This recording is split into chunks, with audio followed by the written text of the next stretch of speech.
Hello, and welcome back to Mr. B Teaches History. Today we'll examine the political fallout of Andrew Jackson's presidency. His actions lead to the creation of a new political party called the Whigs, but the concepts established by Jackson are still at play even after he left office. So let's get started.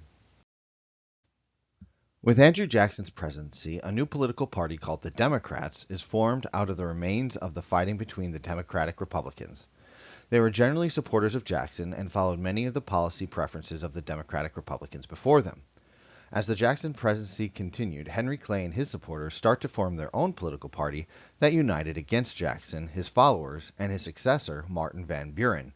They were called the Whigs. They supported many of the ideas of the former Federalist Party, including import taxes to protect American industries from overseas competition, funding internal improvements like roads, canals, and railroads, and continuing the charter of the National Bank. In the election of 1836, the Democrats nominate Martin Van Buren for the president, and Andrew Jackson gives him his endorsement. The Whigs, in response, nominate three candidates in hope that no one candidate will get a majority of electoral votes. This would mean that the House of Representatives would determine who would be the presidents. The Whigs hoped to gain more seats in Congress so that then they could vote for their preferred candidate and thwart Jackson. They failed, and Van Buren becomes president. Unfortunately, many of the actions of Jackson during his presidency start to have an effect on the United States after he leaves office, and President Van Buren gets the blame because he is a Jackson supporter.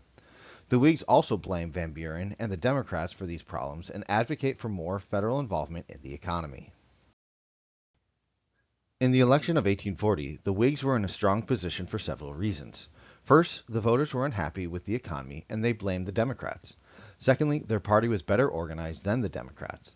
Thirdly, their candidate, William Henry Harrison, was a popular war hero at the Battle of Tippecanoe against Native American Indian tribes, and the party pushed his humble origins to get the vote of the common man like the Democrats did with Jackson. At their campaign rallies, they passed out hard cider and hats to the voters while making personal attacks on the president, calling him Van Ruin. Their win for the presidency established the Whigs as a national party, but unfortunately President Harrison dies 1 month after his inauguration due to pneumonia. His vice president, John Tyler, becomes and acts as president for the remainder of Harrison's term, setting the precedent for future vice presidents. But he was not much of a Whig candidate. For example, he had vetoed the rechartering of the National Bank and favored Southern expansion. He was not renominated for president in 1844. If you have any questions, comments, concerns, or clarifications you would like to make about this lecture, please leave a comment below. If you learned something new, please consider leaving a like. If you would like to receive notifications of more content like this, please consider subscribing and ringing the notification bell. If you would like to support this channel and creator financially, please check out the links in the description for merchandise or sites that will provide me direct financial support for the work of this channel. Thank you for your time and have a great day. Class dismissed.